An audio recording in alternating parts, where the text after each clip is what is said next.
What if I told you that a day isn't necessarily one day long? It sounds strange, I grant you, but this is something that does cause confusion, particularly amongst flat earthers, some of whom think that a rotating globe that orbits the sun would mean that every 6 months, lunchtime would be in the middle of the night. Hello everybody, hope you're doing well and thanks for joining us for another video. So yes, it's a bizarre sounding claim that I've seen quite a few flat earthers make across social media, including Ted Logan, somebody who posts a lot of flat earth stuff on X. And the other day I saw Ted talking about this on his podcast with some other flat earthers. So, the Earth's spinning 24 hours. It goes in a full circle, right? Yeah. That's how we have day and night. But, so say this point is daytime, because it's on this side. 24 hours, it spins around, it's daytime again. But if the Earth is spinning consistently as it comes around the sun... No, it's the opposite. It would be that direction that would be daytime now. But the sun's on this side. How does that work out? I don't understand how that works out. I don't know if that helped. Now, there is some logic to their claim. It's just that their logic is built upon a complete misconception.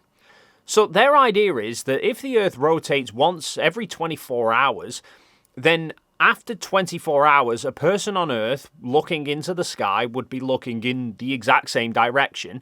So if on a given day they were looking directly at the sun, then 6 months later, when the Earth is on the other side of the sun, then that same direction would be facing directly away from the sun, so it would be the middle of the night.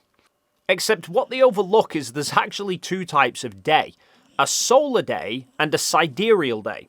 Now, the difference has actually tripped me up in the past as well, but I'll explain how in a bit.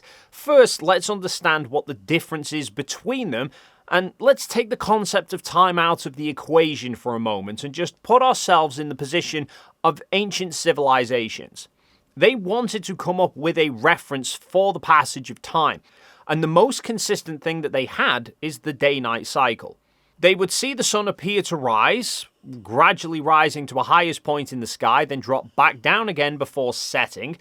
The sky would then get gradually darker and darker before then gradually getting lighter and lighter until the sun reappeared again in the same place as before. So they defined this cycle as one day. It was then decided that this one full cycle would be broken up into segments, each segment being 1 hour, and then they could use sundials to tell the time. Solar noon is deemed as midday. It's midway through the day when the sun reaches its highest point in the sky. But that is defining 24 hours based on the position of the sun, not directly the rotation of the Earth, given that ancient Greeks, despite knowing the Earth was a globe, thought the globe was stationary and the sky revolved around them. So 24 hours is when the sun returned to the same point in the sky. If the Earth wasn't orbiting around the sun, and instead was just sitting in the same place in relation to the sun whilst the Earth was rotating on its axis, or that the sun was orbiting around the Earth, then one full rotation would indeed put the sun back in the same spot in the sky every day. However, because the Earth is orbiting the sun, then in the time it takes the Earth to complete one full rotation, it's slightly moved around the sun, so that actually puts the sun in a slightly different place each day. But because we define one day based on the position of the sun in relation to the Earth, then 24 hours isn't actually one full rotation of Earth. The 24-hour period is called a solar day. One full rotation of Earth is when the stars return to the same point in the sky. Because those are much further away, we don't have the same drift between days that we see with the sun.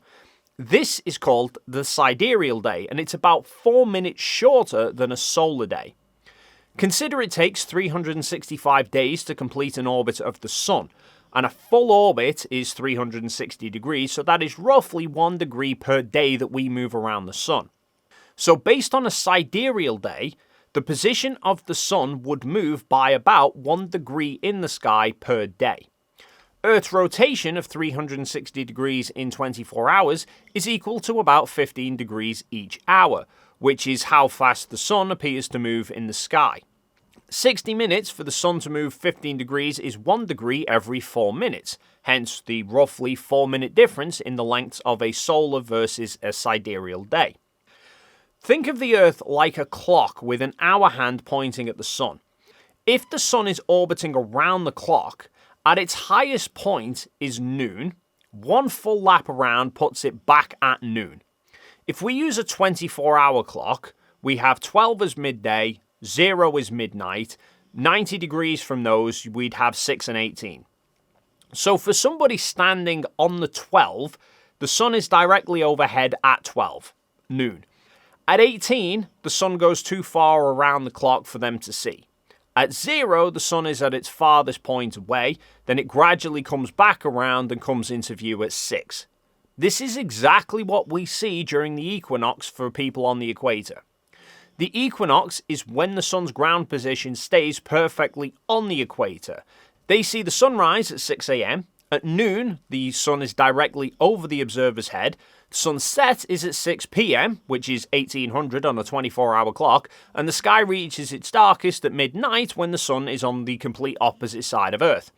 Now, that works whether you have the sun orbiting around the clock or you keep the sun and the clock in the same place, but you rotate the clock around.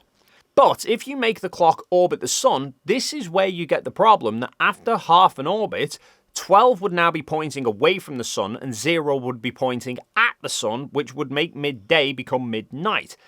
That's what Ted's argument was basically trying to get at.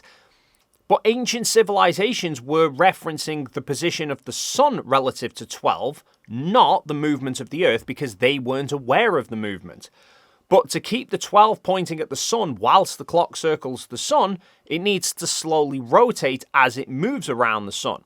So one full rotation of Earth isn't 24 hours, it's more like 23 hours 56 minutes, or 1,436 minutes. With a year being 365 days, half a year is 182.5 days, so 1,436 minutes per rotation multiplied by 182.5 days equals 262,070 minutes, for how long it takes the Earth to be facing the same direction when it's on the complete opposite side of the sun. But 24 hours is 1,440 minutes, which multiplied by 182.5 days is equal to 262,800 minutes, 730 minutes more, which is equal to 12 hours longer, just the amount of time needed for a half rotation of Earth to have the observer facing back towards the sun 6 months later. And one full year would then be equal to 24 hours, just the amount of time needed for that one rotation of the clock to keep the sun pointing at 12 the whole time. This subtle difference between the solar day and sidereal day actually tripped me up during our trip to Antarctica. I was going there with the main goal of having a camera with a solar filter fitted to an equatorial mount that would rotate the camera around, keeping it aiming at the sun.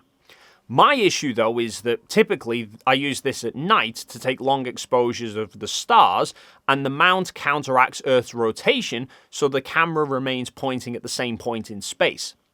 But because they have a single axis of rotation, you have to set it up with the mount's axis of rotation being perfectly parallel to Earth's axis of rotation, which you do typically by referencing the stars near the celestial poles.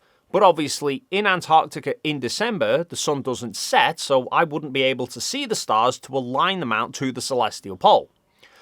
But given that when the mount isn't properly aligned to the poles, it has the camera moving along a slightly different path, and so everything appears then to drift relative to the camera, but how much and in what direction that drift occurs varies depending whether the mount is aligned too high, too low, slightly left or slightly right of the celestial pole.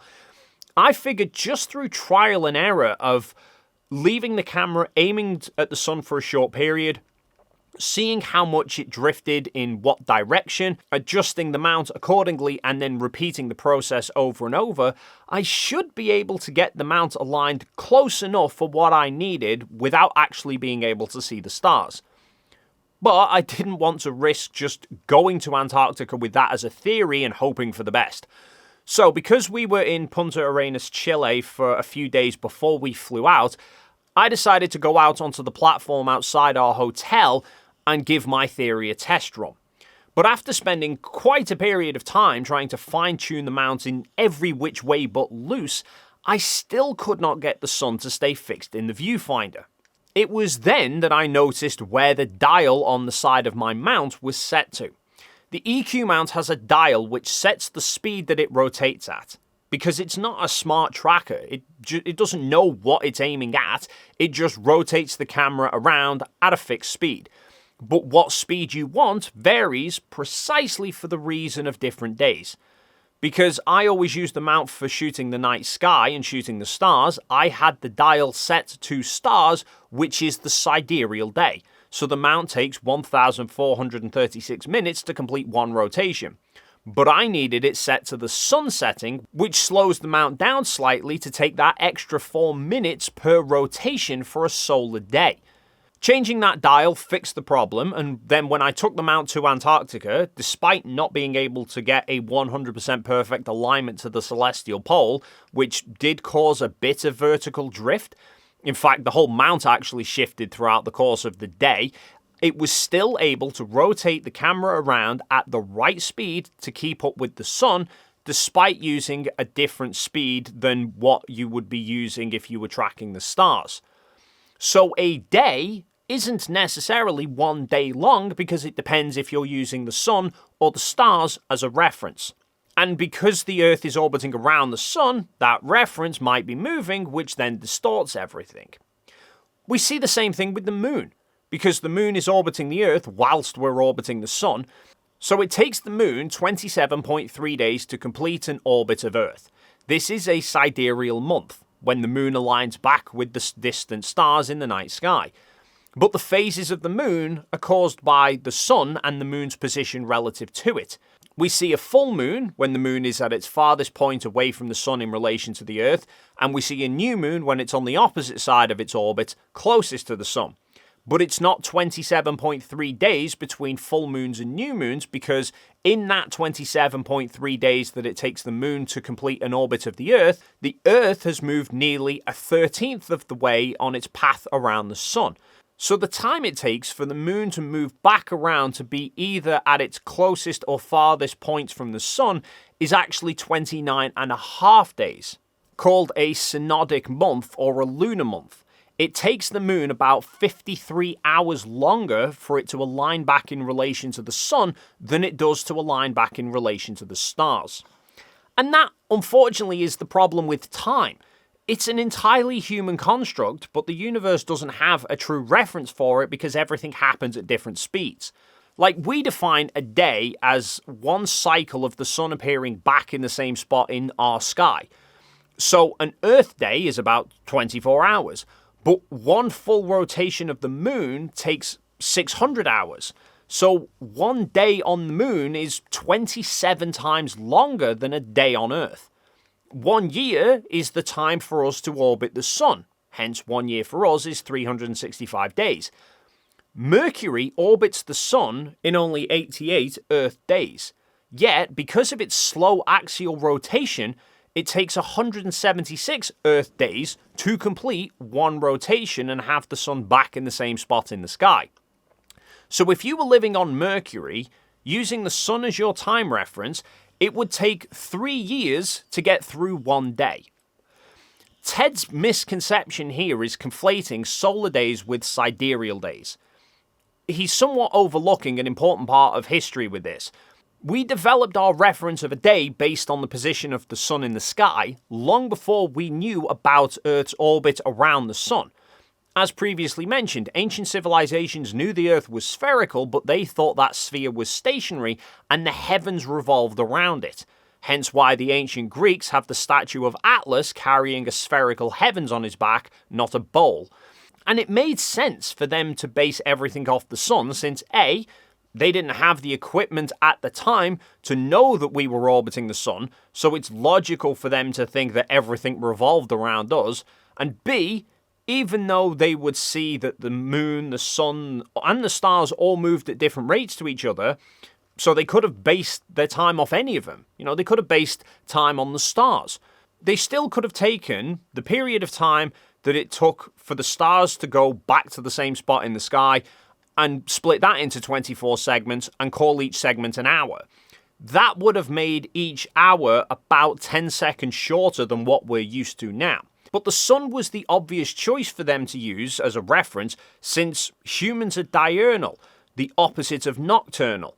We're awake during the day and asleep during the night, so basing time off the stars would be a bit pointless. The moon's visibility is more sporadic and inconsistent to be used as a time tracking device as well. But it wasn't until the 1500s, when Copernicus figured out that the sun is the center of the solar system, not Earth, that it became apparent that the 24-hour day wasn't actually one rotation as previously had been thought.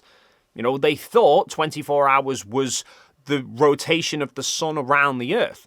After the heliocentric model was figured out, it was then clear that the day-night cycle was due to Earth rotating, and our orbit around the sun had actually caused a discrepancy between the duration of one rotation of Earth versus what we consider to be one day. The other similar misconception that they hit regarding Earth's orbit is what stars would be visible and when, but that's a topic for another video. For now, feel free to leave your thoughts in the comments down below. If you enjoyed this video and you haven't already done so, then please do consider hitting the like and subscribe buttons, and hopefully we'll see you in the next video.